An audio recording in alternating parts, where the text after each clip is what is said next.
board president? You guys have No. met at least.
everyone to the February 14th school board meeting. As we start off every school board meeting, if you could all stand up and recite the Pledge of Allegiance, that'd be fantastic. I pledge allegiance to the flag of the United States of America and to the republic for which it stands, one nation, under God, indivisible, with liberty and justice for all.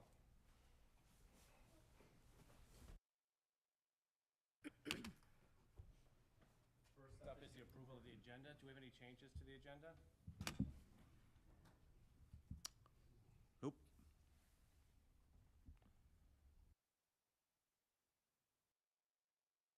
Second. Roll call? Motion by Schultz, second by Anderson.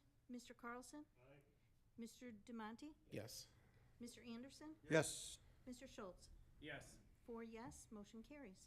Thank you. Next up is the time for a public comment. Nobody has signed up to address the board, but does not prevent anybody from addressing the board. If they'd like to come up to the podium and address the board for 3 minutes, that would be fantastic.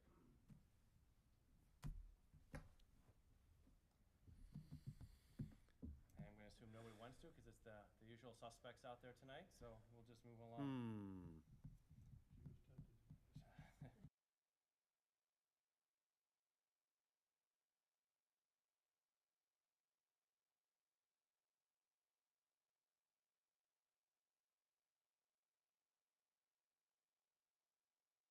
Volunteer personal recommendations for Exhibit B, numbers 44B through 53. Payment of bills dated February 14th, 2023 in the amount of $1,467,108.70. Regular meeting minutes and executive session minutes of January 17, 2023. Second. Roll call. Motion by Schultz, second by Anderson. Mr. DeMonte? Yes. Mr. Carlson? Mr. Anderson? Yes. Mr. Schultz? Yes. 4 yes, motion carries. Next up, the action items. First up is approval of a door system. So we're gonna throw this to Chris Giocaris and Pat Keeley. They are coming in remotely due to some extenuating circumstances. So I'll throw that to you guys. Hey, good evening, everybody. Thanks for the time tonight. So Pat and I wanted to start with just a review of just some information that we shared with the board back in January about our current security system and the strategy that we are moving forward with. So currently we have multiple systems. We have door access system, a camera, a video surveillance system, our mass notifications. Those are those gray silver boxes that are one's hanging right behind the board right now. And our visitor screening for guests that visit our campuses. Right now, there's limited integration between those systems, and they're more technical and are not as user friendly as they could be. In our usage, our integration is limited. Our proposed strategy: we want to move forward. We want to start to integrate all of our systems under one umbrella. We want to make sure that we're leveraging current technology to enhance our systems, to make sure that we're using the best of what's out there, to make sure that we're keeping our students and our faculty safe. We want to make sure that we're leveraging mobile technology. Currently, we're not able to utilize mobile devices to activate systems or manage systems. And we want to be able to make sure that we're able to increase our responsiveness in emergency situations. Through the process, we consulted with 3 vendors that are leaders in the field of security. We worked with brand Salto. We worked with our current security systems integrator, Precision Control Systems, and we also worked with Verkada. So as we work through this, we have started to evaluate these vendors based on their ability to meet our security criteria, and Verkada emerged as what we believe to be the strongest of the 3 vendors that we spoke with. Got to click back and forth between screens as I'm talking. So we're looking at this as potentially want to share 3 phases that we want to address our security system to implement our strategy fully. So right now we're looking at phase 1 is the door access system that that's where we're asking the board for approval tonight. Phase 2 would be our video surveillance system. We'd like to address that next year. We'll talk a little bit about that more in a second. And phase 3 would be the following year, where we look at visitor screening and expanding our mass notification devices throughout the campuses. So in phase 1, would like to install a new door access system. Our current one has been end of life by the vendor. We need to make sure that we are updating what we're doing. We want to make sure that it's integrating with our Active Directory so it's easier to manage the people who can fob in and out of our buildings. The proposal that we submitted to the Board of Education, it takes our current system and expands it slightly by adding some external readers to improve security at some strategic locations. Our two main computer network rooms, one at each campus, the district office boardroom, and two external doors at Oak Plain that we've identified are higher use doors, and we need to make sure that the police department has access to easily in case of an emergency. Phase 2, the video surveillance system. That would be, we want to look at, conduct an audit of our current camera system, all the cameras that we have up, where we have them deployed, make sure that we're utilizing all of those spaces effectively, and look at our camera deployment through the lens of a new technology. We would then look to replace every camera in the district, moving under to the Verkada umbrella, because that would unify with our door access system. And then also Verkada is cloud-based, so storage is on the cameras themselves, and that would and then stored for 30 days guaranteed in the cloud, and that would allow us to decommission all the video servers in the district. And Pat, do you want to cover phase 3? Yeah, phase 3 would be us looking at visitor screening, and if you can remember those conversations that I've had with the board in the past in regards to some type of vestibule where a visitor would check in, but they're not actually in the building yet. Verkada has shared with us some details about a possible solution that would not incorporate a lot of construction or massive construction project, which sometimes hinders school districts' opportunities to create those safe vestibules for visitor check-in. So we thought that could be part of phase 3, but we definitely need more details on that. Also part of phase 3 is our mass notification devices. And I think you'll see from the security audit that we did again this year, Ken Trump, along with the Green Police Department, really like these devices. I think it's a great opportunity for us to get immediate notification to everyone in the building that something is happening and directing them into a soft lockdown or a lockdown.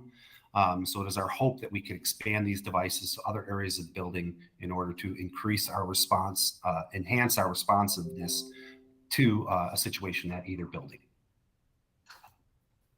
So tonight we're asking the board for approval for phase 1, the Verkada door access system. We did install proof of concept at the Oak Plain campus with an elevator. We used it with an elevator project that we had going over there. That proof of concept was successful. Verkada was able to deliver and prove that all of their claims and what their system could do and how it worked were 100% correct. We did some reference checks with some other neighboring districts in Lake County, and they were all very thrilled with their experiences with Verkada. Both districts we spoke to are between 3 and 6 years in their Verkada deployment. The proposal that the board has does add some Bluetooth-enabled readers for each campus to utilize at our highest use doors. That would minimize our need for fob distribution. So staff would actually be able to fob into the buildings using their cell phones. So there's we wouldn't have to worry about having like external coaches and things like that, where more temporary status employees wouldn't need fobs. They'd be able to get in and out of the buildings with just their phones.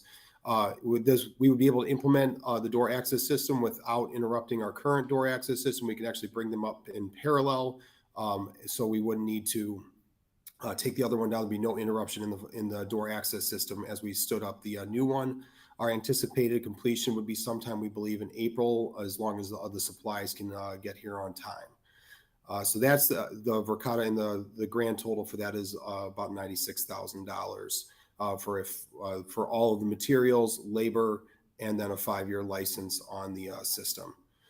So that's the proposal that we're asking the board to consider tonight. And then the other piece of this is we're seeking input from the board on moving forward with more of a detailed plan with Verkada to engage in a review of our video surveillance system and put together a proposal to bring forward to the board either in March or in April of what a specific Verkada camera deployment could look like here at Warren.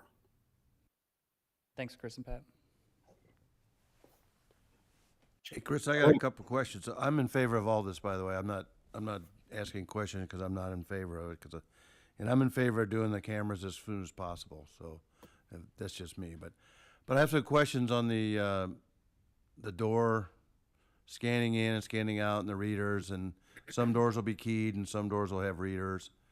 And I understand why you're doing that. I talked to Danny earlier, so I understand that. I think that's, certainly that's fine. But part of the process is to make the perimeter as secure as possible, right? So I don't know if those outside doors are on the master key system or not.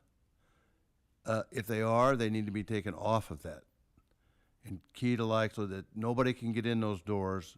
And you key them all, the outside doors alike, and then you don't give that key to anybody. Nobody gets through that door. If you're going to come in the building, you come through one of the badged entrances. Unless you give them a key, you're going to go out. But that way you don't lose them. Because there's too many master keys that we don't know where they are. Right. Yes. So- So we can, yes. So anyway, I just want to make That is sure that accurate, John. And with this system, the fob system, we could do one of two things. We can absolutely unkey those doors, and they can have blanks, so you couldn't use the key to get into them. Or with this Verkada system, it wouldn't be difficult for us to scale up and fob more doors. It doesn't matter to me. You can do it either way, but we need to make sure that those doors are not available to old master keys. Yep, we totally So agree. whatever that takes, and however you decide to do it is fine with me. I don't, I'm not into the details as you are, but I just think we have to make sure that happens. And even the doors that have the fobs, you need to make sure that they can't get in those doors either, because then they'll just use the master key to get in that door. And I'm not saying they don't need to be keyed, but you can take that, put a keying in there that's not in the master key system, and then keep that in the security office or in Danny's office or wherever, in Mike's office. And if somebody needs it, then there's a good reason why somebody can get through that door with a key. Some people are going to be mad because they can't get through that door with a key anymore, but that's too bad.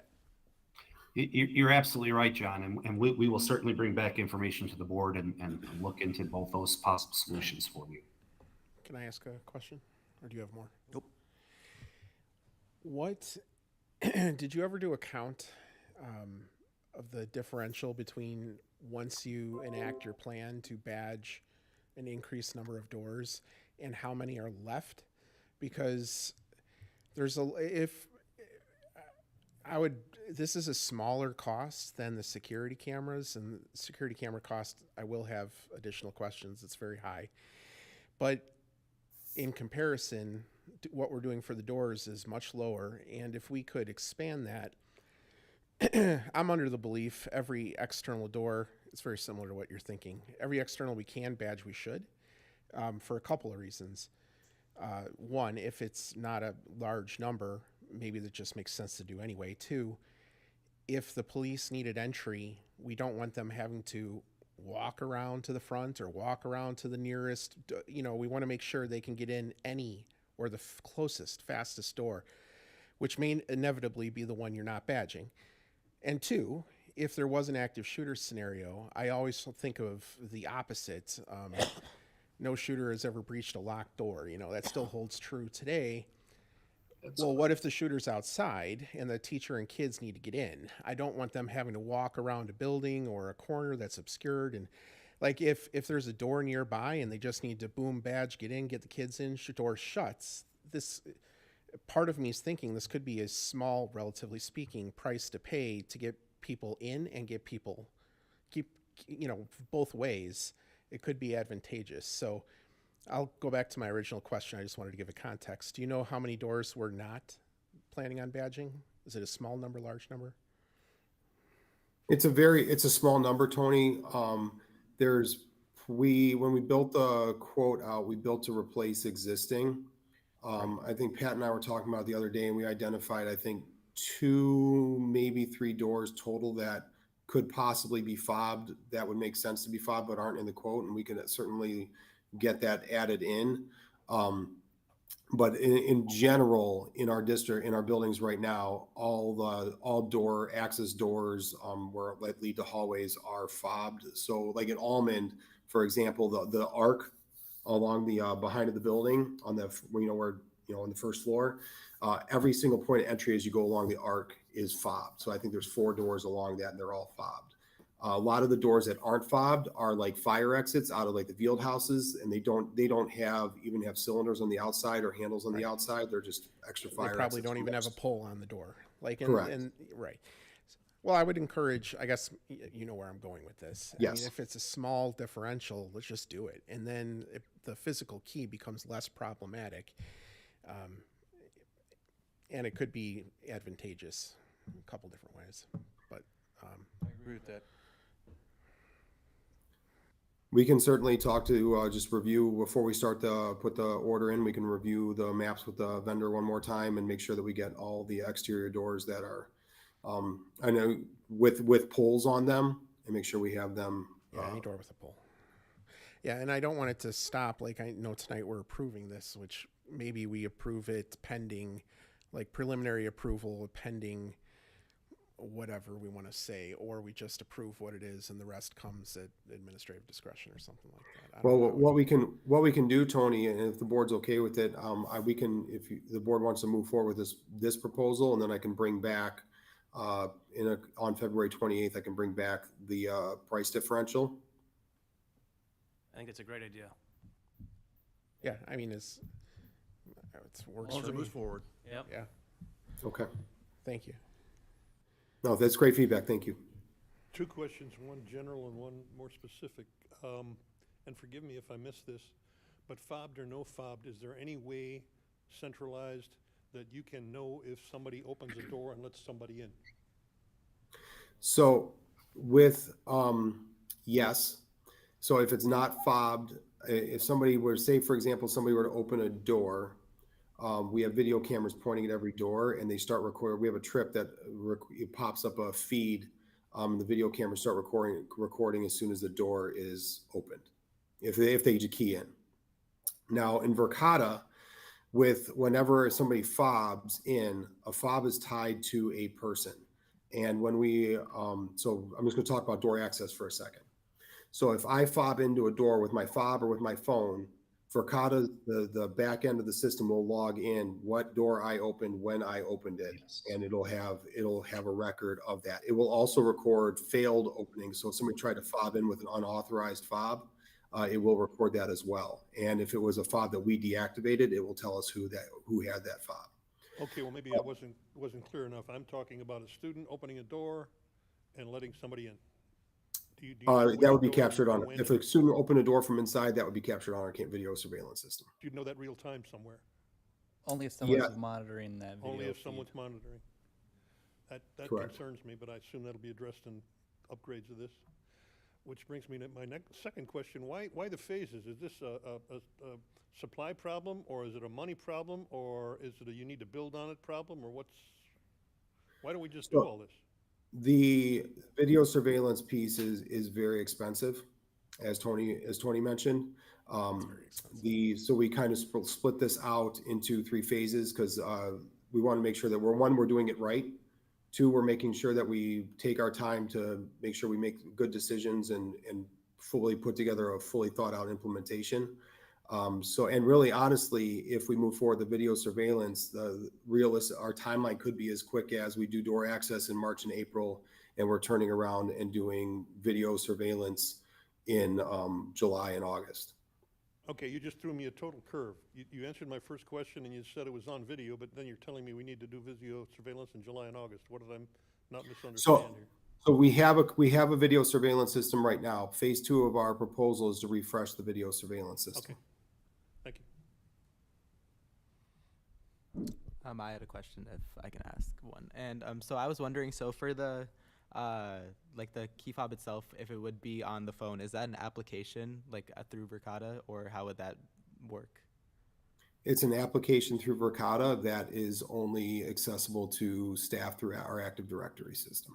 And I don't know So- if this would be like a function of the application, but is there some way to build like functionality, or do they have functionality that it would like send an instant notification each time a certain door was opened, or something along those lines that could possibly be like a temporary or like interim solution to that problem of we have no one monitoring this certain door. What how are we supposed to know who entered, who left? We're able to configure some amount of alerts and alarms on doors based on times. So we can configure some of that. Those are some of the conversations that we've had with Verkada about just security in general. So I don't have a perfect answer for that right now, but I know we have some additional features that we could leverage to make sure that we're keeping buildings probably a little bit more secure than they are right now. So when you have an electric strike on the door, which is what it did in its badge, as the electric strike opens it, electric strikes have a feature in them that you can get them. It's called latch bolt monitoring. So that latch bolt monitoring, so when the door is closed, when it's opened, you can program the security system, the head end, not the door itself, to send an alarm when that latch bolt isn't there. So maybe you don't do that in the middle of the day when students are coming in and out, but later on or when everybody's in class, you go, no, I want to know that. I want to know if that door opens for some reason. So you can program those to send an alert, which they could get through the app, I would assume. So Correct. For a specific door.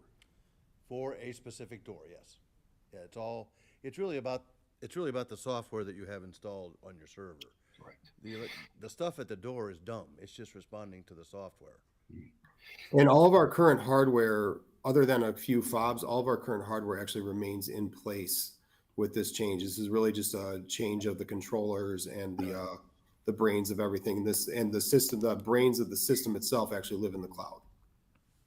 Right.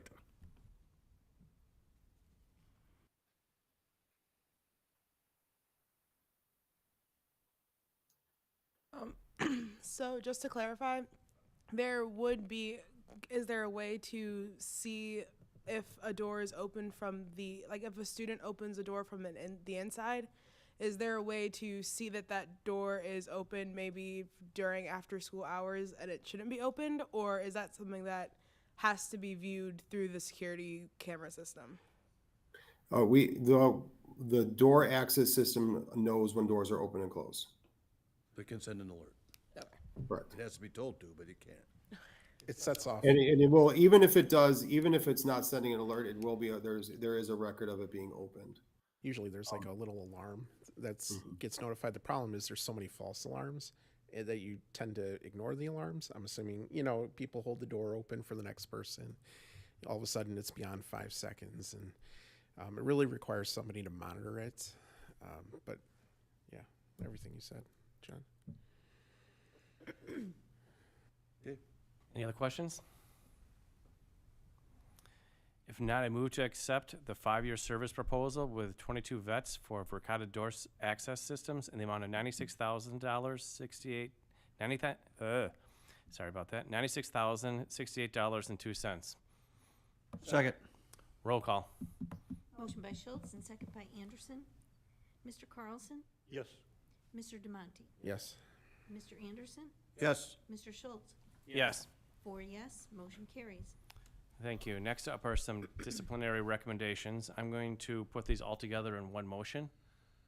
Paul, before we move on, I just want to make sure that I'm clear that the board's okay with us engaging more with Verkada on the video surveillance. Yes. Okay, thank you. Well, you probably heard a little concerned by me. It's a very high cost compared to other security systems that I'm knowledgeable on, like 3 times as much based on what I know.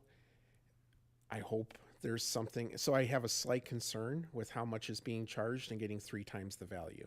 There's no doubt it's probably an excellent system, but my understanding is, we can probably spend a third and still get a brand new system. So I would love to hear more, and that can be outside of the board meeting, because I don't want it to stop your work and I'm only one person, but to hear about what measurable actually is worth the cost of this particular system, just so I can learn more. Absolutely. Tony, I'm all for that perspective. When I say I want to move forward with this, I'm moving forward with the video surveillance system. I'm not hooked towards a specific solution. I just want to move forward and see what can we do for video surveillance. 100%. And then I would assume, Chris, that you're looking at how many megapixels the camera has, so that way we don't get these pixelated images and we can actually identify kids' cars, license plates, you name it.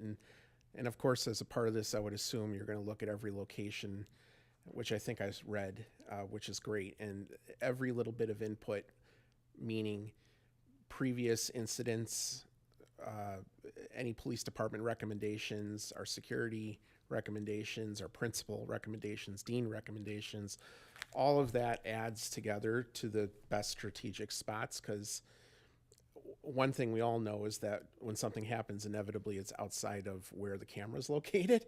So and we can't blanket everything. We're not a prison, nor do we, want this place to feel like that. But if we can use data and not, I feel like this is the right spot for it, or I would love to have this view of it, like probe why, what rationale, and just use as much data as we can to pick the best locations. I know that would make me happy and probably others as well. Absolutely. All right, thank you. Anything else? Okay. If not, I'm going to move forward with the disciplinary recommendations. I move to approve the disciplinary recommendations for student 2023-06, 2023-07, 2023-08, and 2023-09. Second. Roll call. Motion by Schultz and second by Anderson. Mr. Carlson? Yes. Mr. Demonte? Yes. Mr. Anderson? Yes. Mr. Schultz? Yes. 4 yes, motion carries. Thank you, everyone. Now we're going to move forward to the committees as a whole. I move for the Warren Township High School Board of Education to move to the committee of the whole for the purpose of this section of the meeting. Second. Roll call. Motion by Schultz, second by Anderson. Mr. Demonte? Yes. Mr. Carlson? Yes. Mr. Anderson? Yes. Mr. Schultz? Yes. 4 yes, motion carries. And the first committee is the Stakeholders Committee.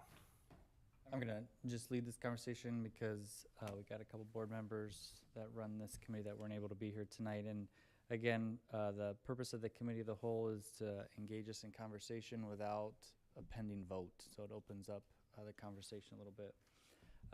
So for today, we just wanted to talk through an update on strategic planning, communication priorities for next year, and some board events that we've been able to be involved with, and possible staff recognitions for this year if the board has any priorities around that. So with our visioning session summaries, I've been able to, with the assistance of some of our student leaders, we have about 20 student leaders that have been going around and doing facilitated small group visioning sessions. They've done a really good job with that, gotten awesome feedback from the staff and students that have been involved with that.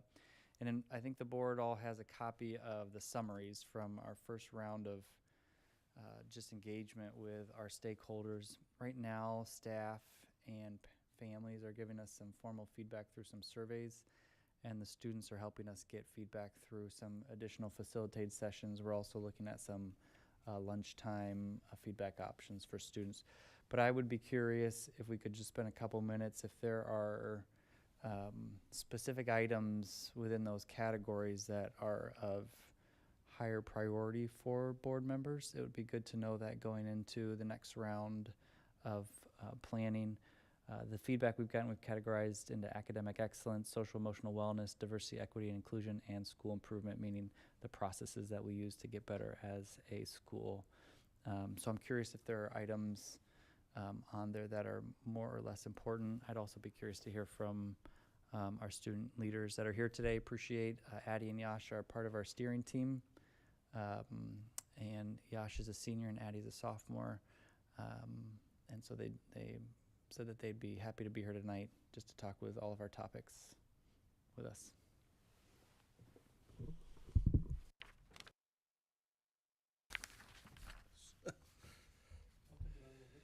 Yeah, thank you, Mr. Carlson. There are a lot in common here. I'm looking at student groups provide opportunities for students to give feedback to teachers. That's number 4.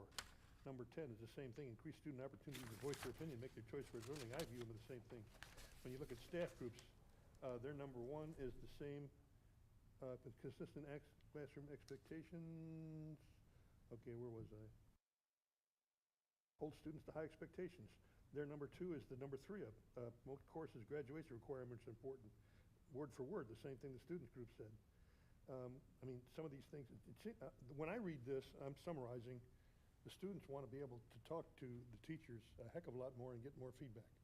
That's extremely important to me. And as far as the next page, the student groups, diversity, equity, inclusion, can we jump to that yet, or you want to? Yeah, go for it. Direct connections to colleges, universities, training organizations have a mission to support tradition. Number 5. I mean, that to me, it addresses diversity, it addresses many of the problems that the kids have going into college. Number 7 is related to that. I read this as the students want more input, want to be able to talk to the teachers more effectively, up and down the line. I appreciate that. So, yeah, actually, I can go. So, I think that there's, I agree with, that there's a lot of, synergy involved in this, where there's a lot of commonality across all of the platforms. But I think some of the stuff that jumps out to me most is that, of course, all the students seem to think that they're overwhelmed. The workload is overwhelming. I'm not sure it is. But if everybody thinks it is, then maybe there's something else underneath the surface that's going on, which could be they're behind from COVID, there's this, or it could be a million other things. But that certainly is something we need to try to understand exactly what that means, because there could be a lot of reasons for that. And part of that could be they need to somewhere they can address more information about where they can directly address their social, emotional, or mental health issues. So we say, yeah, we want to help you with that, but then if they're sitting there saying, well, how do I do that? Then we've failed, because we haven't given them, and maybe we've tried and they haven't absorbed it. I'm not casting blame on anyone. I just think that comes out across this whole thing, and I think we need to figure out a way to marry those two things together to make sure that we're given the resources. And part of that, it goes to another part of this whole thing, but is getting enough people into those jobs to be there for them when they need that help.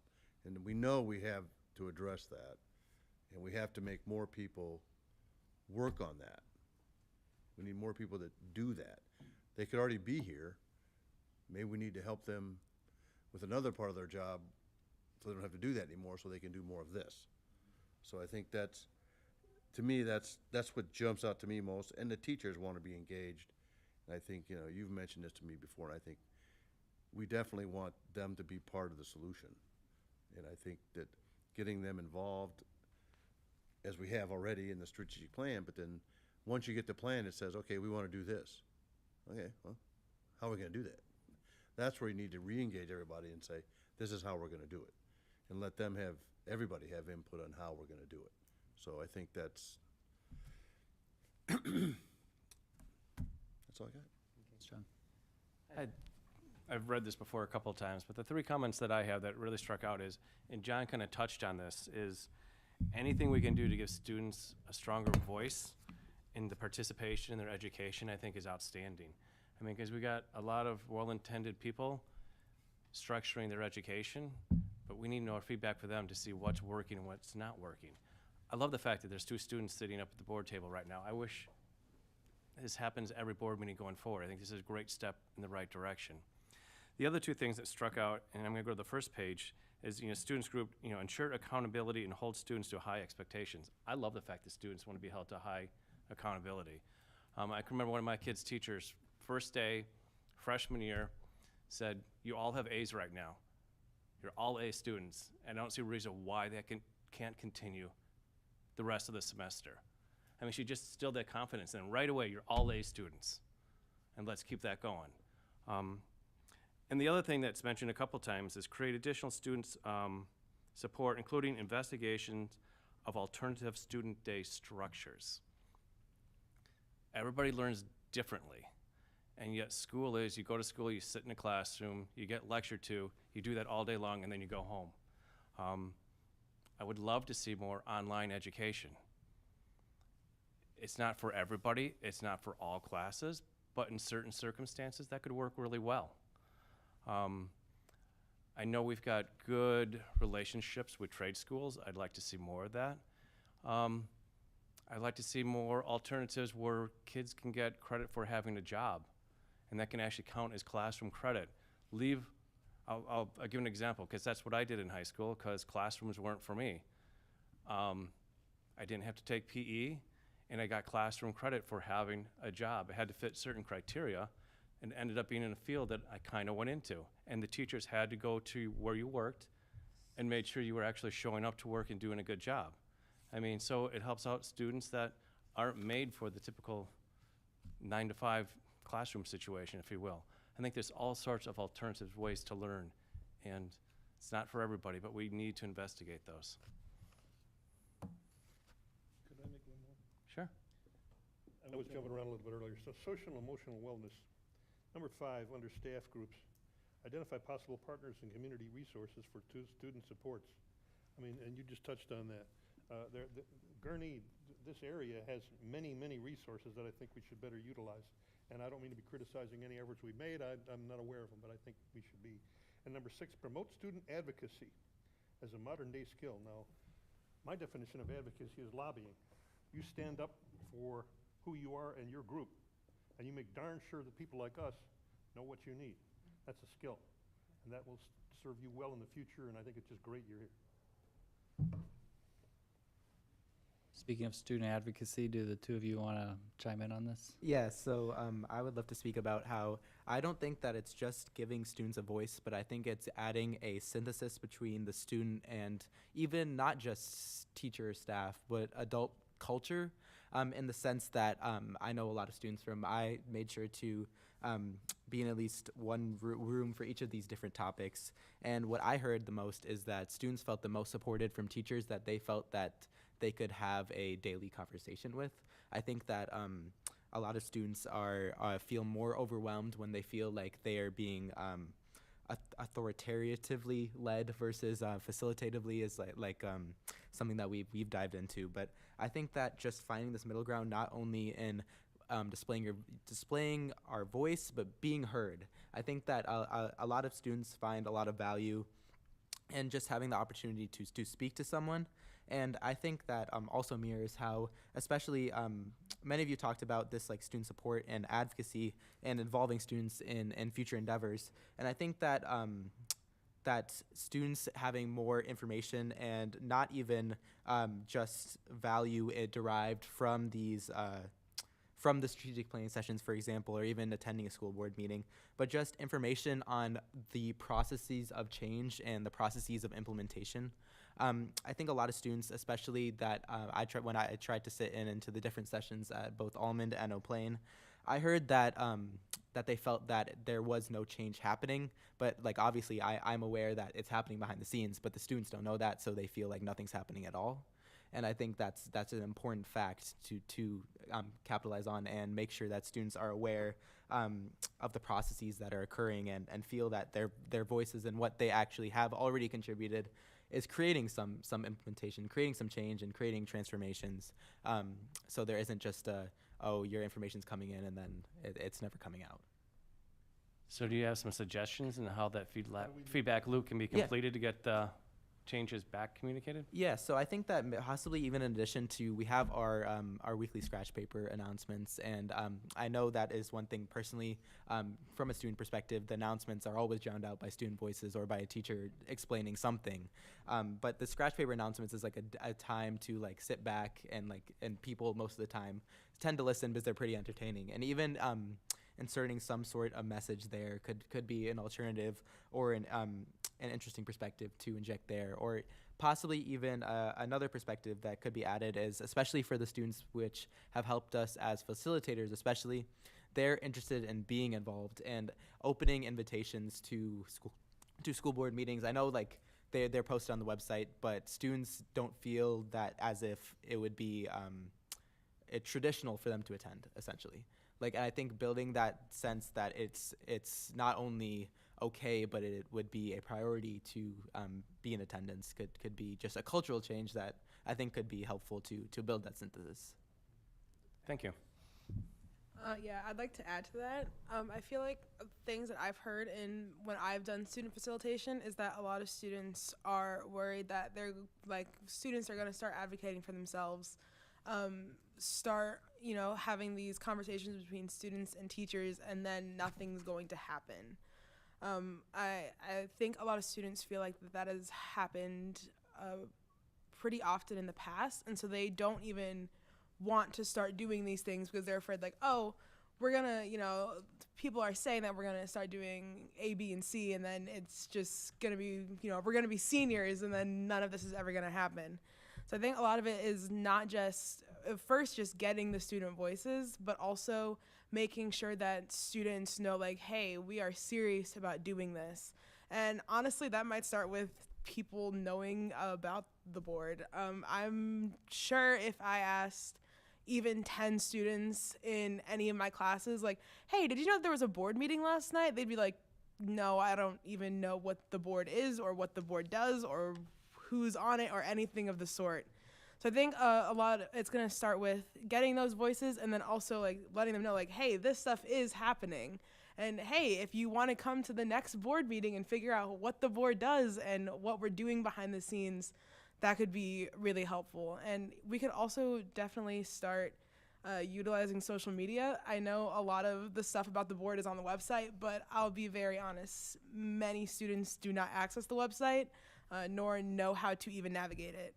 I just recently learned about the library section on the website because I do not use it very often. But one thing I am on a lot is Instagram. One of the first things I do in the morning, and I'm a little ashamed to admit this, is open Instagram. Everybody? Hello. So if we started using social media to even just have a summary of what people are doing in the background that students might not be super aware of, would be a really good place to start. And I would love to just expand on that point a little bit. Even in these processes, just showing on social media or whatever it is that there is some communication between students and the board, for example, or students and Dr. Danny. Like, I feel like Dr. Danny has done a great job making sure that he's seen within the student environments. Then it takes away the taboo of the school board itself. Like, The boogeyman. yeah, that's what I'm saying. Like, I feel like it's like a little bit of a far gone thing to a lot of people, and just making it seem more like something that is so accessible as it is could be a priority in social media. I like your comments on how to get, we need to get more students involved and aware that there's board meetings. I would probably expand on that. And I'd like to see, more parents know that there's board meetings, more community members. I'll say this out loud, more teachers knowing that there's board meetings. I kind of joke that when you're with public comment, I look out there, it's the same people every time. Yeah. And we love you too, by the way. Yeah, don't get me wrong, but keep showing up, please. But I mean, the more engagement, the more people that are here, the more voices, the better. Could I ask you guys directly, you want us to come up with a way to better communicate, and you say we promised to do ABC and it didn't happen. Could you be more specific? Could you give us an example of something we could do in the short term that would have an impact on you guys that you'd pay attention to? You can take that as a homework assignment. Yeah, if you that's what want. I'm Think saying. about that. Yeah. Just think about that. And my other suggestion would be. Can I jump in, Mr. Carlson? Sure. Yeah. So something that I'll prompt Yash that we've talked about in different groups that Yash might not be connecting some dots, but answers your question is, Yash, you're really passionate about CTE. So Yeah. the board approves courses on an Yeah. annual basis. Maybe you could talk about the importance of CTE classes. Oh yeah, of course. So in terms of CTE, personally, I am going to a CTE conference tomorrow for the Illinois State Board of Education, and I serve as the president of Illinois' Career and Technical Student Organization Student Board. And so CTE is a passion of mine, and thank you, Dr. Danny, for prompting that question. I think an immediate thing that could impact students is that, personally, I think implementing different pathways and expanding what already exists in terms of the PLTW pathway could be something that would make students feel as if they have not only more of a diverse choice, but that their thoughts are being heard. For example, like a business pathway has been something that I've always wanted to do since a freshman in high school, and that's been something that I've been looking into. Implementing essentially a change that has been talked about before, obviously, but just having it there, even building, no matter how small it is, I think that's an important note and caveat to put on that fact, is that no matter how small the change is that we do implement, I think building progressive and gradual and informed change, and for example, like these CTE pathways, could be one way to make students feel as if more is happening. Because even if, as I said, it's not the largest thing, to me as a freshman, especially, if there was something in my interest that was implemented as I moved into the school, I would feel like, oh wow, the school's doing a lot to support me personally. Okay, now you mentioned forgive me, you mentioned something about a newsletter. We've never or forgiven you. Yeah, some sort of Instagram or what account that you guys read? Refresh my memory. What did you? Yes, she said she's on Instagram. But I mean, you guys have a student thing. Scratch you all paper. read? No, they're personal Paper. accounts. Scratch Paper is a student newspaper. Yeah. It's an online student. I'm wondering how. Okay, that's fine. How do we let you guys know? Oh, so the Scratch Is there Paper, the has Scratch Paper? yeah, Scratch Paper is like an entire like club and organization that is run at our school. It's like it's our school newspaper, but they have weekly video reports.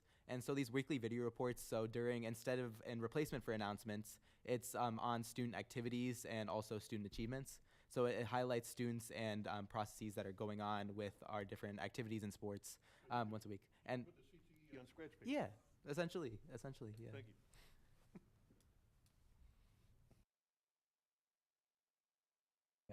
Did anybody have anything else they wanted to add?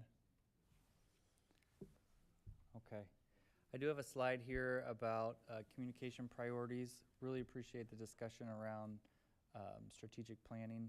We don't have to spend a lot of time on this, but we are starting to think about what could some of our priorities be next year for communication.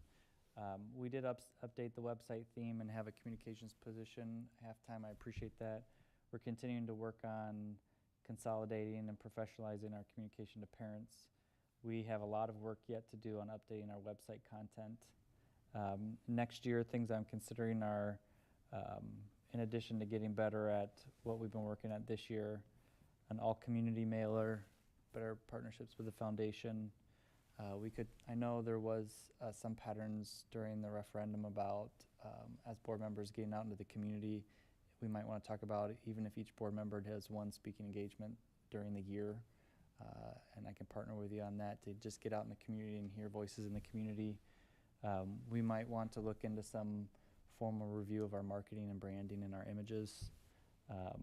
And then there are some school districts that have really strong social media student communities. Most of our social media we're getting better at the social media. It's new just in the last couple years for the school district. Most of it is targeted right now towards families, communicating with families, and it sounds like there's some options there to better communicate with students. So we don't have to spend a whole lot of time on that, but if anybody has any suggestions or things we should be considering for communication next year, let me know. Real quick, 1 and 12 should be together, and you should have a student on the committee that updates the website theme so that the young lady on the end doesn't tell us the students don't access the website. Good point. That's a good point. I hadn't made that connection. The one thought I have is building off of something Yash said. I mean, superintendent and board of education speaking engagements, I wouldn't limit that just to the community. Maybe there's some student events that we could come to. I mean, help out with the feedback of that. And I'm been a big proponent of what you call number 11, review of branding and marketing, or image. My gosh, there's so many great things that go on here and nobody knows about it. And I've been saying that for years. How many kids get a perfect ACT and what do we do about it? We tell absolutely nobody. Our football team went undefeated in conference for how many years? And we told nobody. I mean, what a great school this is, and we tell nobody. Everybody knows about the fights, by God. Yeah, exactly. Actually, whoever's posting those and sharing those, we should hire them. Clearly, they have it figured out. Yeah, exactly. It's on Insta, that's how come. Yeah, it is. I have a note about the speaking engagements. Personally, I think not only with working with the community, and especially I think one time to absolutely work in capitalizing on speaking engagements is the start of the year in each semester. I know in all the organizations I'm a part of, when we have introductory meetings, we invite Mr. Parrott and Ms. Bertola usually to come speak on behalf of the school and welcome the new students to the organization and even the freshmen. And that could be a possible opportunity to work in the school board or work in Dr. Danny as well. And just also expanding on the community resources. I truly believe that there is so much happening in Gurnee and happening in Lake County that Warren students should know about and should be welcome and open to. Like a new initiative with the mayor was recently founded, and with the state's attorney's office, there's a long-standing board. There's a lot going on that students I feel like could be involved in, and that could help not only advance our image, but help Warren students transition into their field of interest. And getting more Warren administrators there too could be something that would work. Yeah, I'd like to expand on number 10 too, not just opening it up to speaking engagements in the community, but also definitely within the schools. There's a lot of students who do a lot of different things, and a lot of times we don't even know about it. And two, I have, personally speaking, I'm on the JV girls basketball team here at Warren, and I have never once had a teacher show up to any of my games. I have seen Mrs. Bertola there a few times, but in terms of staff at Warren, I see the maintenance crew, and I see the teachers who volunteered to do the scoring for our games, and that's it. So having people, even I know it's a lot to ask for teachers to come to those events, but even seeing board members there would be awesome, just to know that, just for students to see like, hey, the people who are, like the big scary bosses are here and they're caring about what students are doing and what students are involved in.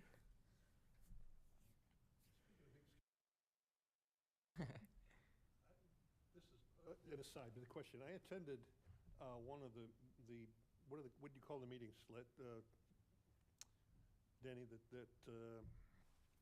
where I was sitting in the back with a bunch of teachers? What was that meeting? What's the official title called? One of our strategic planning visioning meetings, sessions. and I was sitting in the back with about 20 teachers, 25 teachers, and they, to use an old Cosbyism, dumped their bucket for you. But it's inappropriate, even though he's not. But anyway, and I was thinking about going to one of the student sessions. And it occurred to me, I mean, I could pretty much blend in with the teachers. Who's this old guy back here? I don't know. But if I sat in the back of a room with about 30 of you, how do you think I'd have been received? People would, and especially the students would hold back a little bit. I definitely believe that they would hold back, and especially some of the criticism that goes in like throughout the rooms would just diminish. I truly believe that would happen. Like, That's what I was afraid of. That's why I didn't go. Yeah. But okay. Yeah. That's why it's been great to have students that were willing to get trained and facilitate those conversations. They're getting good feedback. That's all we got. That's all we have. Fantastic. For that. Thank you so much. Next up is the student committee. Who is leading the conversation on this? I am. Okay. Kathy and I believe, are the two facilitators of this committee. And my understanding is we have 3 topics for this discussion, and Danny, jump in because I think you have and your team have some information for us. But the first section, I believe, is on diversity, equity, and inclusion, so DEI discussion. As far as what have been some of the hurdles for you, Danny, and your team in implementing anything that you've been trying to implement, have you come across any? Is there anything that we can help remove barriers to help it move along? Yeah, so I just put up here 3 things. Maybe we could go to the next slide, Brandon. Most of our efforts have been really focused around 3 things right now. One of them has been recruitment and supporting staff. It's important some of our goal is to make sure that we're recruiting and retaining diverse staff. We need to make sure that we've got good systems in place to support those staff, seek out those staff, and make sure we're a good place for all staff to want to work. So we are going to some hiring fairs this year. Don't have a history of doing that, but we've got a handful of hiring fairs that we're going to. It's going to be a new experience for us. We don't have a lot of positions right now that we anticipate being open for next year, but in about 3 years we start a trend of having 7, 8, 9, 10 staff members retire every year. Certified teachers retire plus classified staff. So this is a good time for us to get our feet wet a little bit with the hiring fairs. I think that's really important. And then one thing that we've been trying to do this year is have at least 2 opportunities for all of our new staff to meet with the superintendent and then just talk about what's going well with their school year. Have they been able to connect? What's been a struggle? Do they feel like they're fitting in? And so I just extend a personal invitation to all of our new staff. Right now I can do that because our hiring is pretty low, but we're hoping to build some patterns in here so that our 2 principals can be involved with that.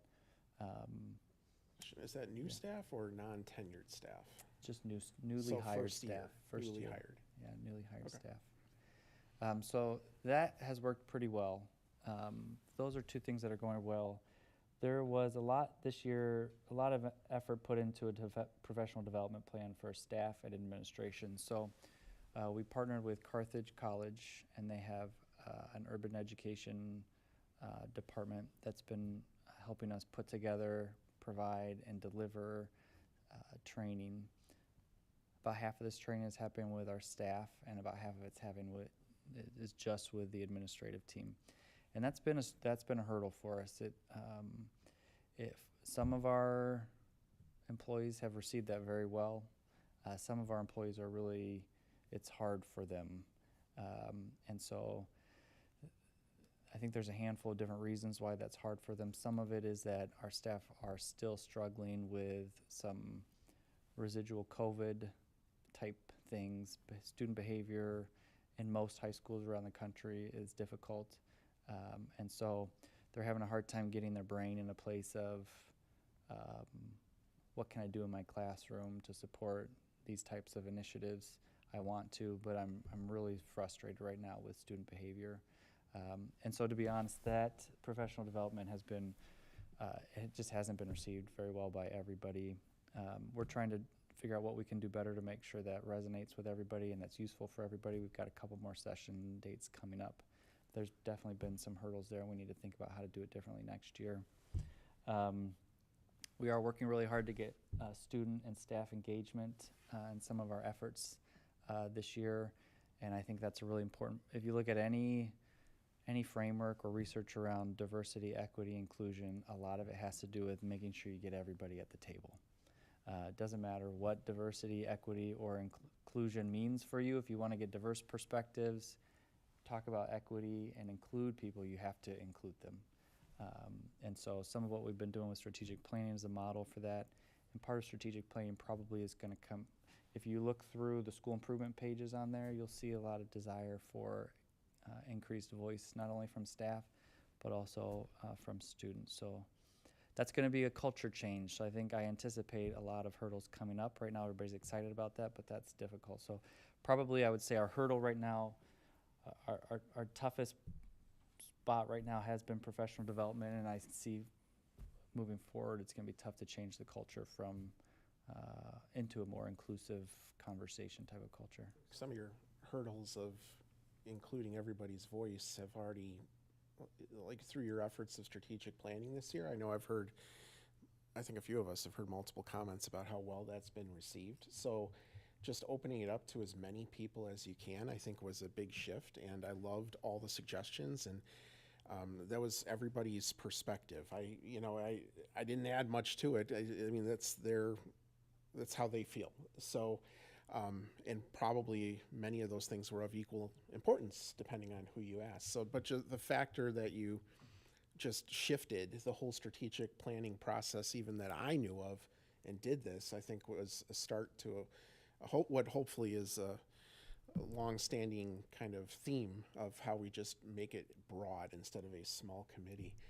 I love the recruitment stuff. I know we've never had to do it before, but sending people out to these fairs, not just regionally, but it may even be states away, to create a pipeline, I think is huge. I mean, we would be naive to sit back and think people will come to us. We have to give them a reason to come to us. We're a great school. We have to tout that. We have to go out and grab people because we're all competing for the same people, and it's just going to get harder and harder and harder with the teacher shortage. Actually, any position shortage. So the fact that you've started that now a couple years early, I think sounds pretty good as well. Well, if there's, it sounds like there's some feedback on the parts that have been a hurdle. I'm not sure if anybody here, the four of us at the table, have any suggestions for Danny other than not to give up or wait till you complete your process of, I mean, I would think you enjoy the full support of us to continue that work and hopefully get people to a place where they understand the relevance of it and why, if it's not meaningful to them, it's meaningful to their kids, so our kids. So hopefully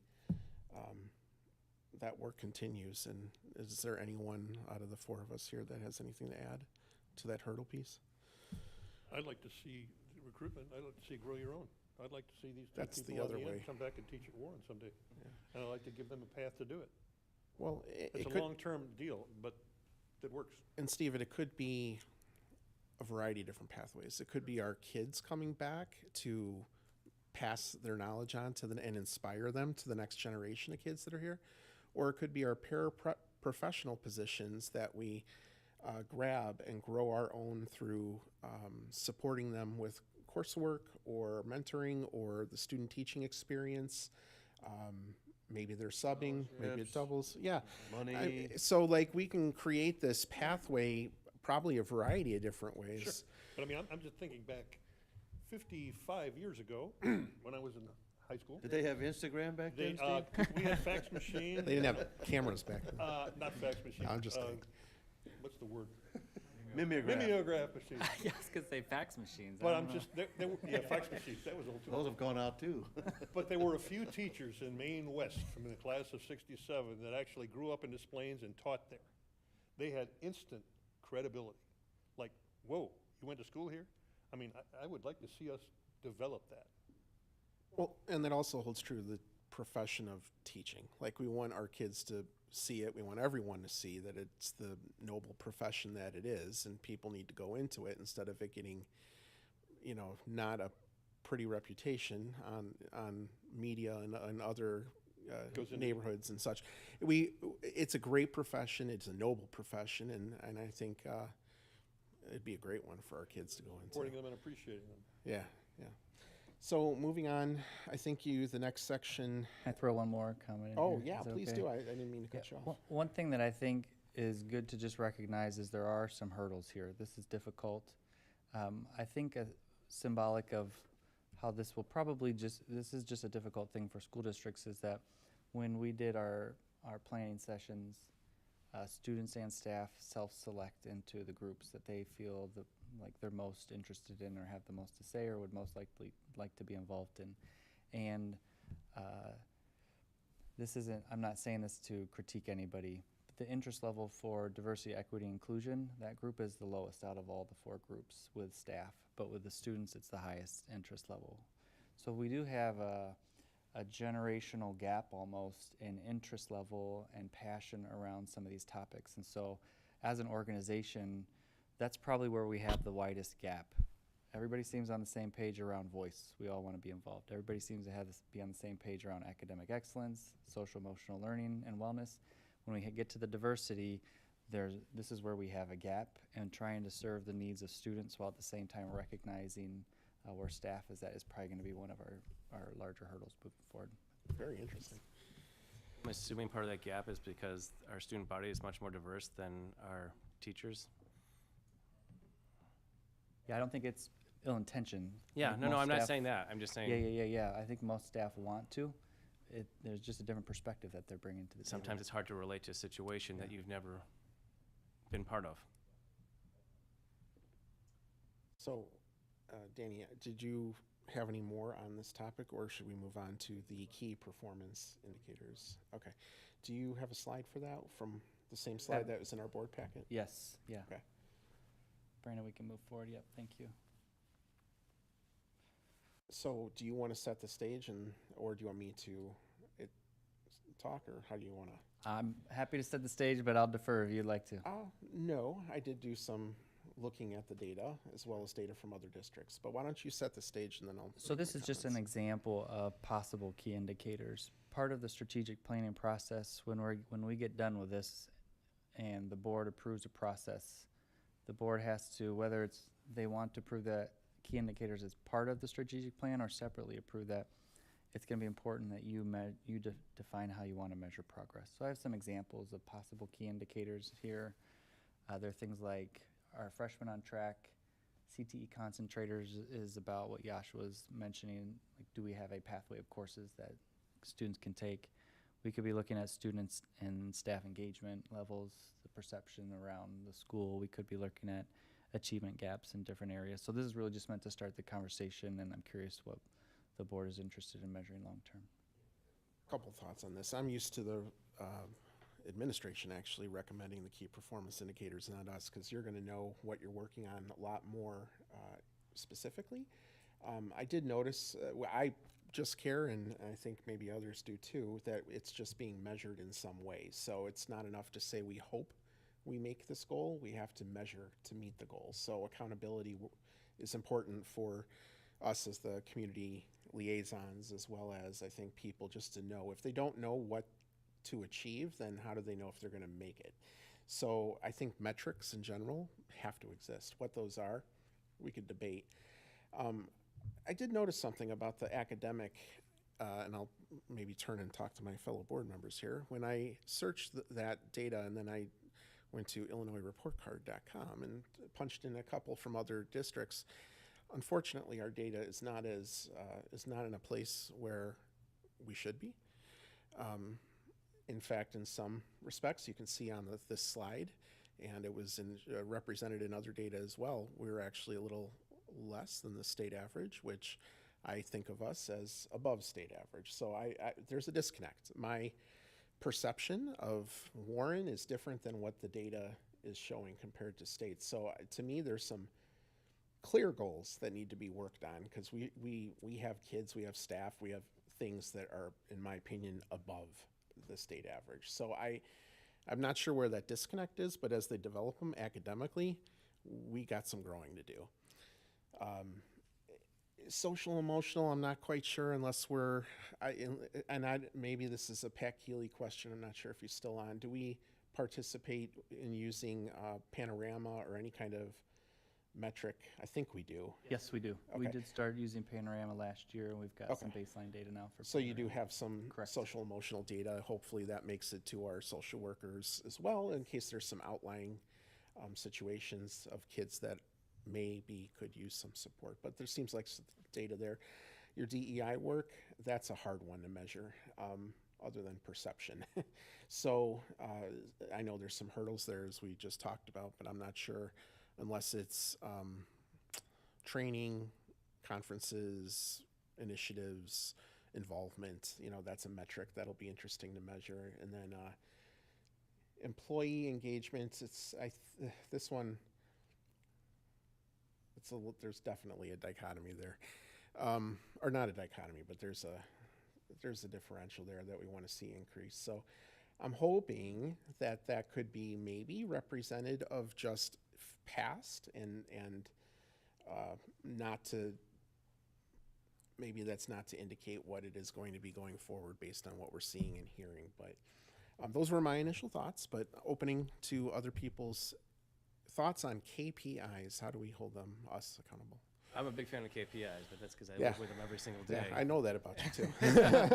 But one thing I had a question on when I look at these, like the social emotional, you mentioned Panorama. Yeah. Yeah. What is that? Oh, that should be explained actually. Yeah, and I wrote down, we need to go through Panorama with the board. Yes, we should. So twice a year, our students take a self-assessment on things that they feel more or less positive about. So these are questions like, they help us gauge a student's perception of their ability to manage stress, their ability to, like, how well they connect with school, if they feel like they're respected at school, if they feel safe at school, their efficacy levels. So there's a handful, and would be great to go through this, or I can provide some example reports to the Would board. be. And then our student support teams go through there and they're able to identify not only are there some individuals here where we got red flags on, because we've cross-referenced some of that perception data on self with grades, behavior, attendance, but also then they're able to look at trends and we're able to see things like, hey, do we need to focus right now on building relationships between staff and students, or do we need to focus on students' perception of their ability to, de-escalate when they get emotional, or student grit? So it's kind of like a strengths survey that you would do at work. Yeah, I can picture that. School improvement, employee engagement, how is that measured? It's a perception survey, so we're asking, in this case, the survey that we used that had benchmark data asked the staff 15 questions. They were questions that asked things like, am I involved in decision-making at the school? Do I feel like leaders are genuinely concerned about my welfare? Do I trust the school district to make smart financial decisions? What would be interesting, I don't know if the data is out there, I mean, some of these are warned against Illinois, some are warned against the US, and it's kind of hard to get. It'd be nice to get warned against Lake County. Once we get into this more, it'd also be nice to see, okay, where were we at last year? Where are we at this year? I mean, Which is probably more interesting. I mean, it's hard to get an apples to apples comparison unless we're doing this on a regular basis. Right. And finding areas that we're improving or ones that we're slipping onto. yeah, if we're gonna put effort into social emotional wellness, it'd be nice to see that, okay, how much did we improve year over year, and specifically where in that area do we need to improve on? If you don't measure it, you can't improve it. Related to that, the student one, 50 to 30, that concerns me, but the employee one, 5th percentile versus 50 percentile, that alarms me. And I guess my question would be, when we give these surveys, is the last question, what do we need to do? Great question. The last question on the employee engagement survey is like a net promoter score. So would you recommend this school to another parent for their children? Then the process that I go through that we're doing this year with the employee engagement survey is I then have an open staff meeting after school one day. I did one at each campus, and I showed them the top 3 and the bottom 3. We spend 15 minutes and we talk about what we're doing that helps them score the top 3 high, and then we spend 15 to 30 minutes talking about what would it look like if we felt better about the bottom 3. Do you think they're candid with you in a public setting? They are very candid with me. And then I go back to my admin team. We put together an action plan to just do 1 or 2 things.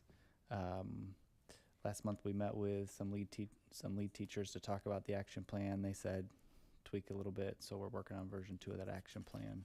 And it dealt with student behavior, expectations around student behavior, and clarifying with staff what should happen, what does happen, what needs to happen in terms of discipline and managing student behavior. We do this every year? In past districts, I do this at least once or twice a year. We don't have a pattern of doing employee engagement surveys. But here that doesn't right mean now. it can't. I'd like to see some improvement. Going forward, next correct. year. Yeah, exactly. Okay. With the candid feedback, Yeah.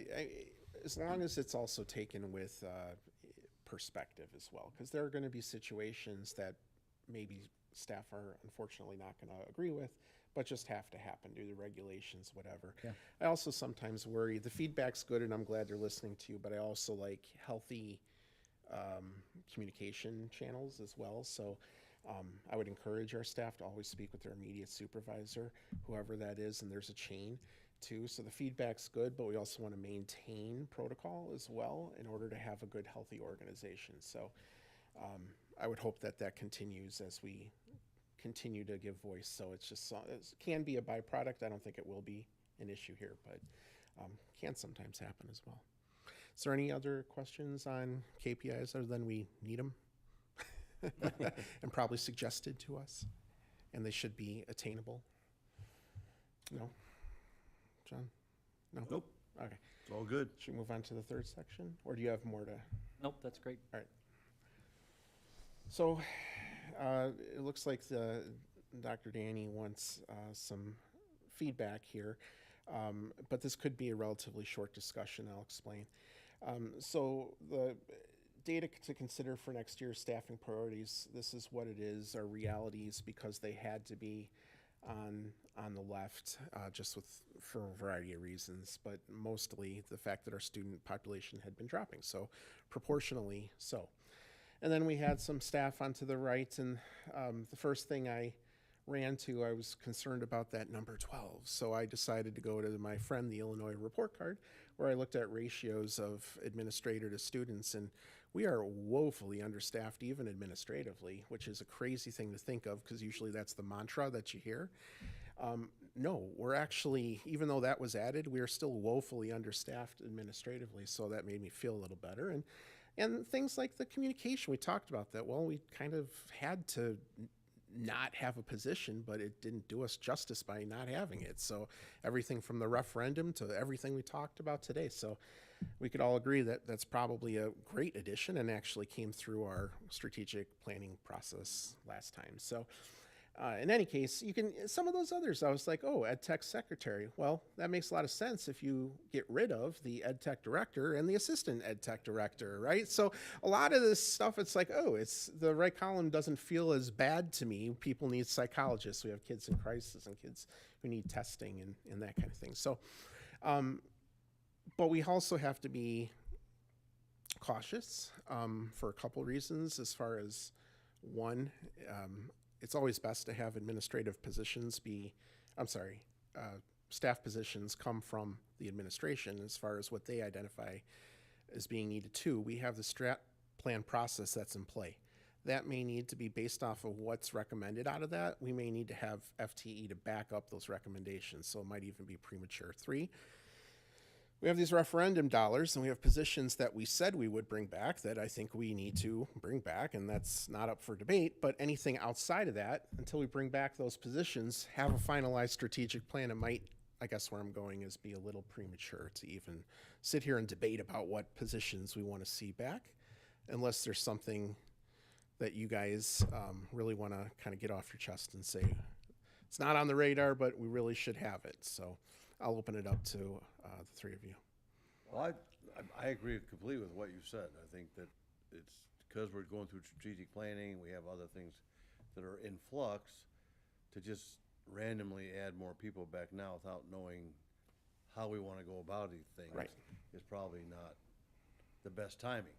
There are some, though, that are on that list that are just blatantly obvious, like we cut the activities director / assistant athletic director, so we have one woman pulling her hair out and running around like her hair's on fire.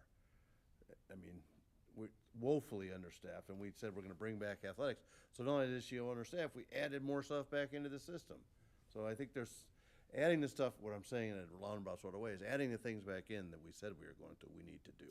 Sounds So like it's activities director, social emotional stuff, whatever that might be. what I'm hearing from you is the programs that we maintained or put back in place need to be adequately staffed. We can't keep them at a staffing level that was prior to now. So maybe that's something, Danny, that you and your team can look at, is if there's an area we promised, or because the referendum was passed, we never took it away, it's there. Are we adequately staffed to provide that programming in a way that's fair to the kids and the parents who need to reach coaches and that kind of thing? Maybe that could be looked at. Sure. Okay. If I could, I'd like to take a slightly different point of view. Number 9 and 10 hit me in the face, guidance counselor and social worker. It seems to me almost all of the problems, for lack of a better term, that we've talked about tonight, from student where they're going to go and how they're going to get there, and fights, and security can be addressed. Great deal of those can be addressed by the guidance counselors and the social workers, particularly the social workers. I think that's a no-brainer, and just my thought. And we should do it quickly as we can. Good opinion. I think some of those mental health positions we had said we were going to. When you They're on the list. Yeah. What strikes in my mind is one young student came in and talked about, or maybe staff mentioned it, there are one student for every 600 students for every social worker. I mean, I don't know if that's accurate, but that really hit me. Yeah. I mean, we need more of that. We need Oh, for quickly. sure. I mean, yeah, kids, we haven't quite, the data was clear to me when I was looking at it. the taking us back to the KPIs, that COVID just did a number on us. Everything from academics to you name it. So you're right. We need to get back to a place that's where we were pre-pandemic. But I believe some of those mental health, I think the issue there, Steve, is going to be availability of these people, because there's a shortage. I mean, that's what you should tell your your peers who are graduating. Go into any kind of social work or counselor or psychiatry. Boy, you got business for a while. And we'll even hire you. Like, I mean, that's just, that's going to be the challenge. Tony, I come from the health department, and Right. they can't hire psychiatrists. I They know. can't hire social workers. I They're know. not there.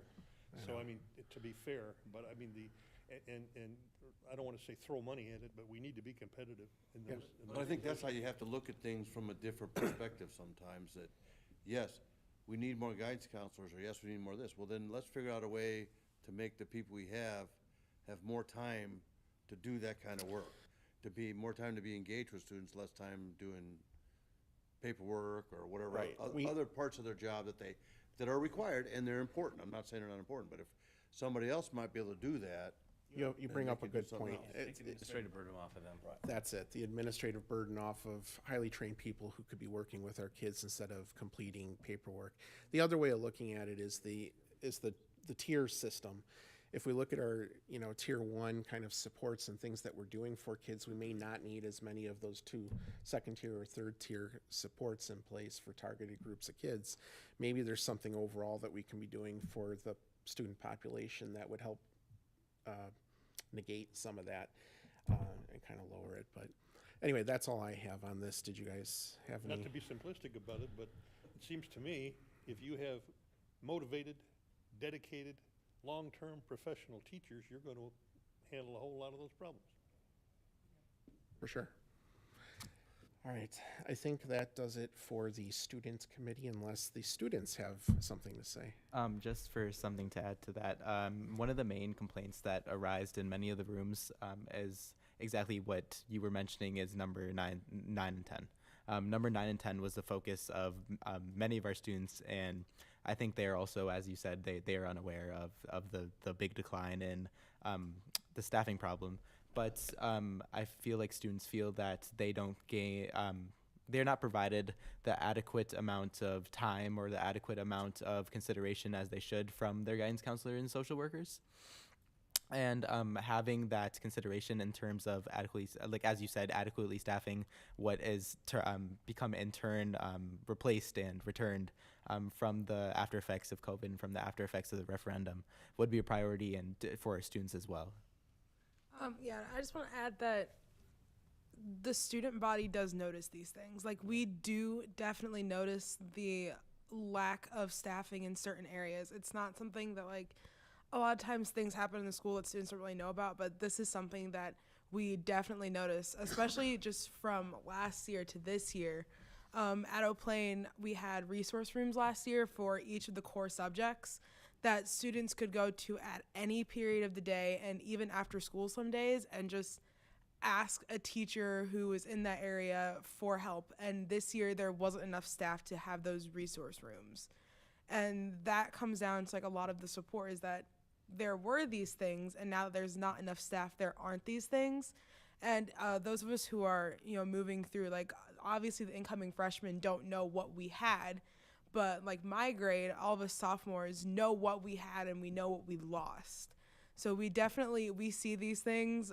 We know they're there. There's a lot of complaints that I hear about it. One thing I'm hearing from what you're saying is, we may know that structures exist, but we're not always aware of if they're staffed. And that could be a function of people being sick or substitutes or maybe other things that day to day we're not aware of. But, and I happen to think that, side note, you might know where that library resource webpage is if we had a library media specialist. So I chuckled when you said that. It's like, maybe there are little bits and pieces that are being missed and I'm sure there are with every single one of these positions. Great feedback.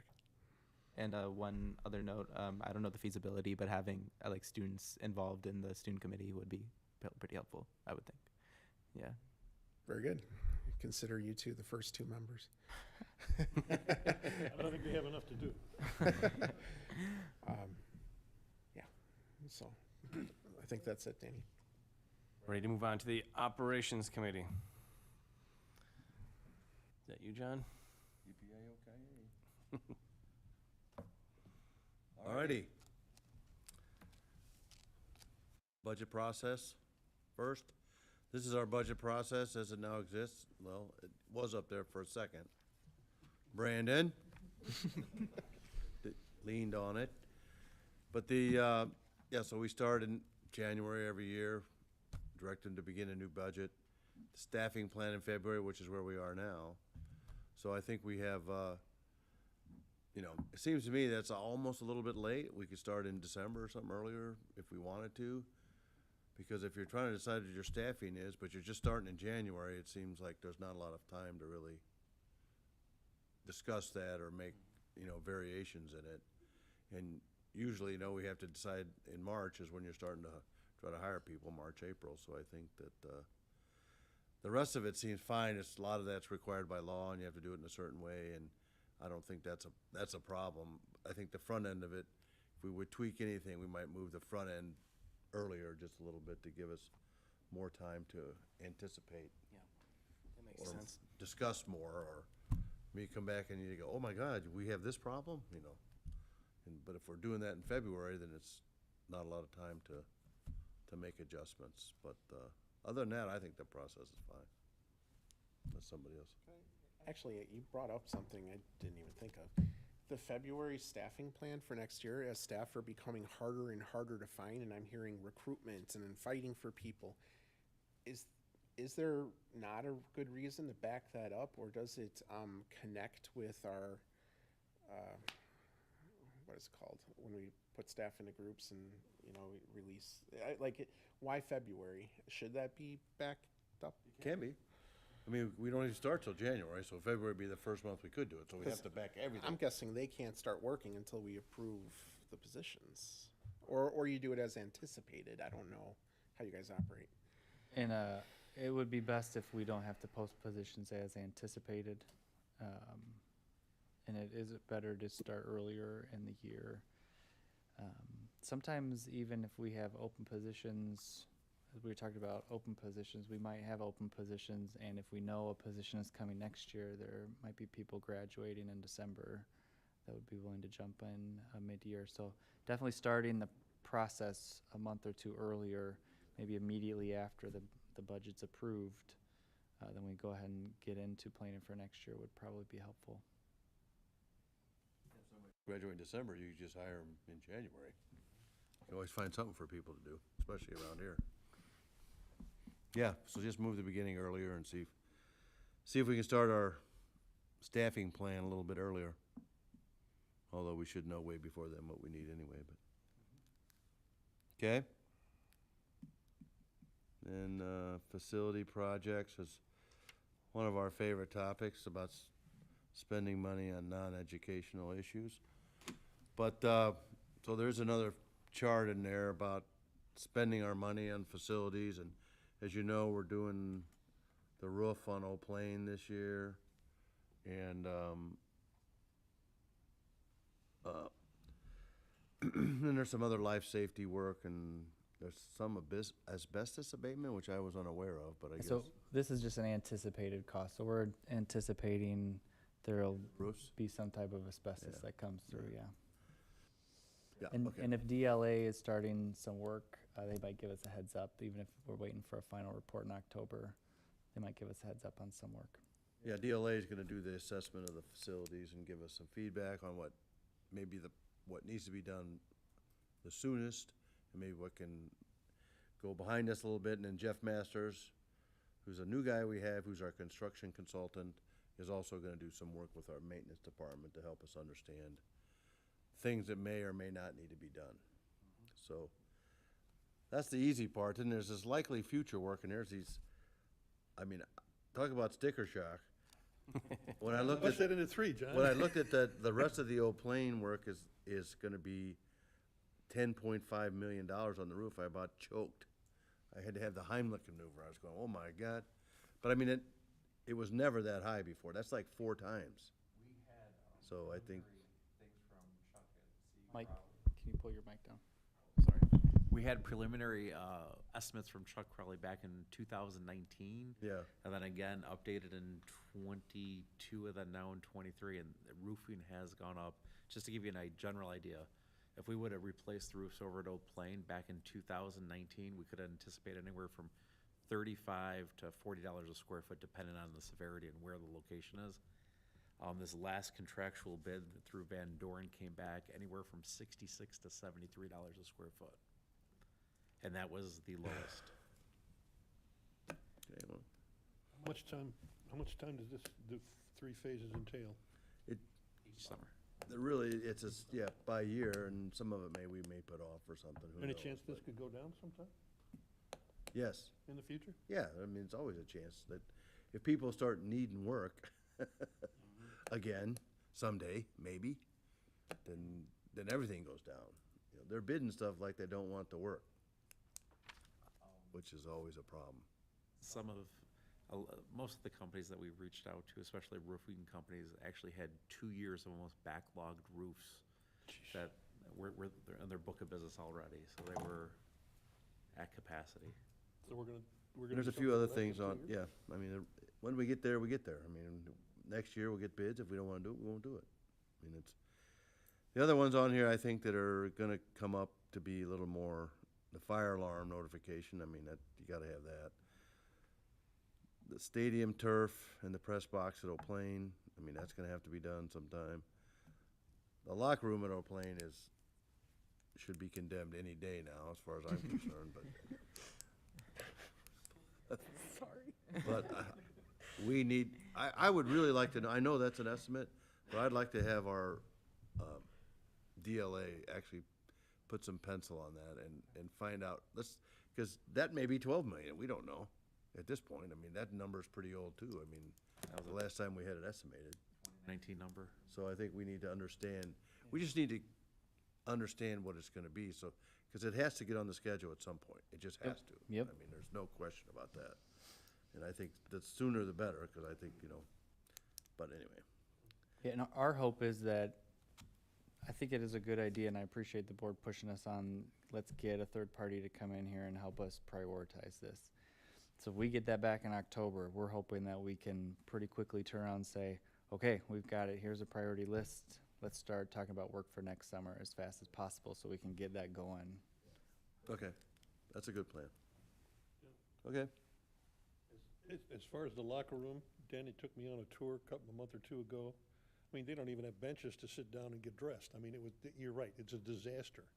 And, but I'd like to see $6.5 million is a big number for me. I'd like to see maybe gradients, what we could do to improve it over 2 years or 6 years or 8 years. Taj Mahal versus what's absolutely necessary. we're just gonna build a new one. You Oh, we're can't gonna fix- build a whole new one. Yeah, you can't, you can't fix that. Okay, that makes it a little different. All right.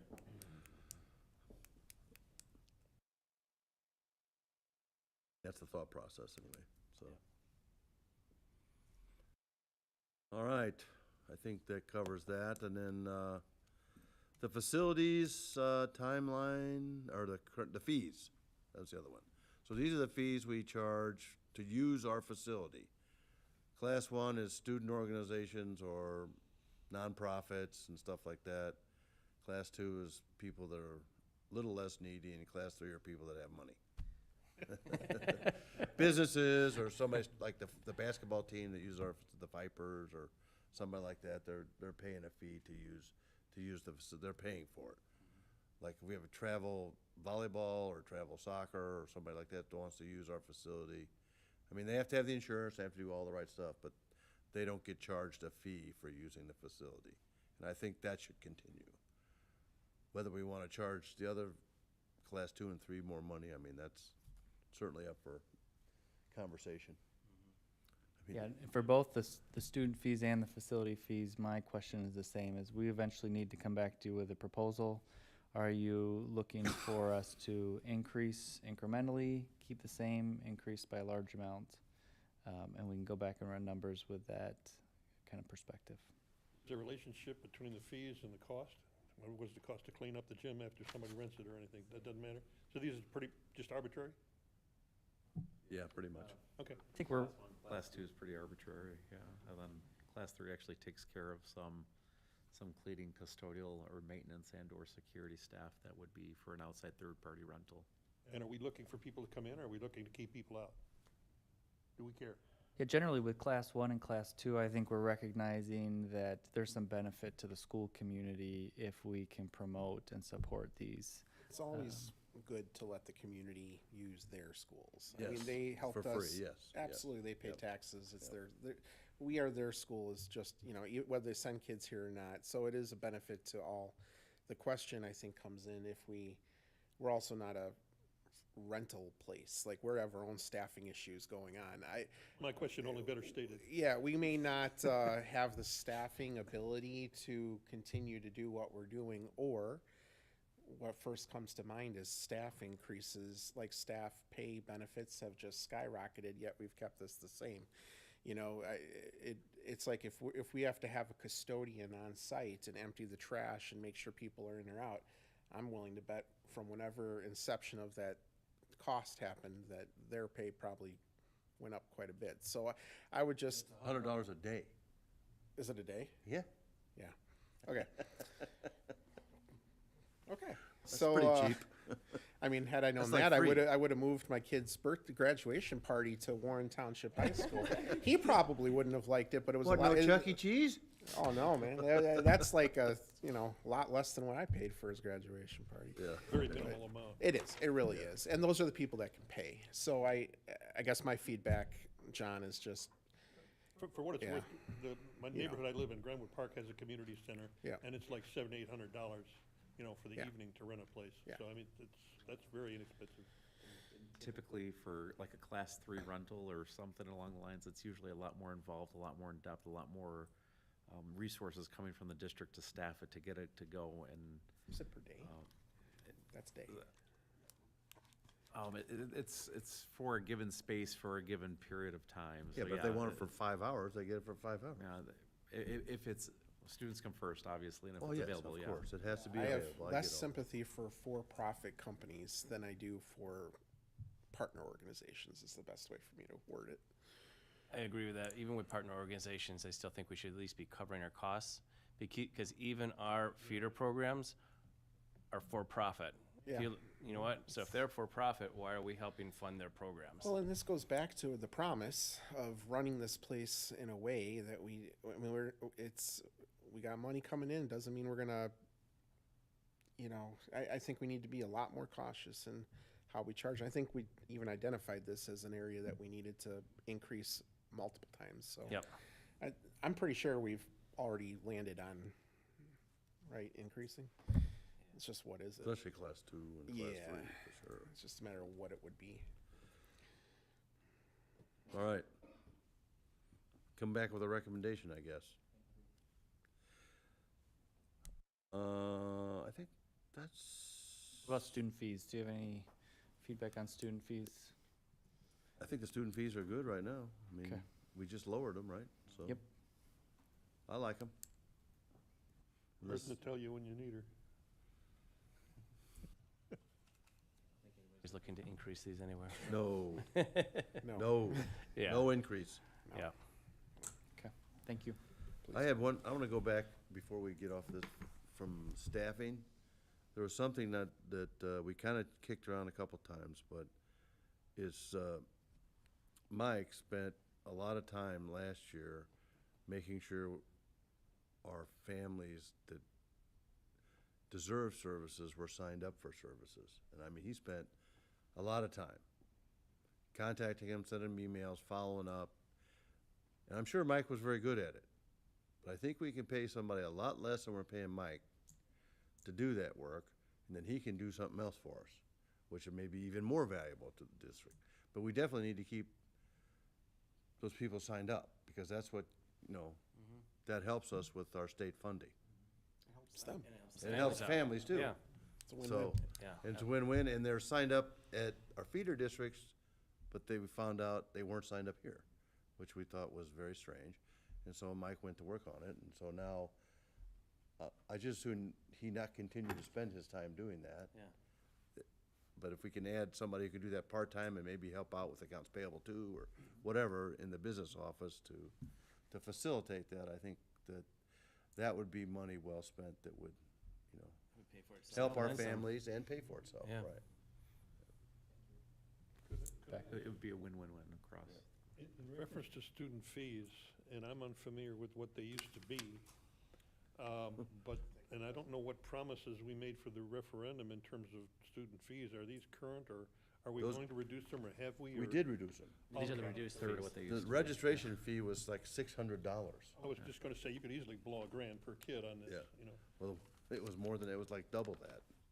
Okay, thank you. Anything else, John?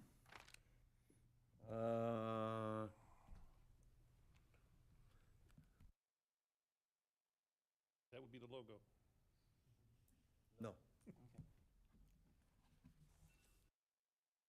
There's the alarm. We That's finished the on alarm. time. Wow. Motion to adjourn. There we go. 5 seconds to Sorry, go. that means I gotta remember to take my garbage out. Don't either.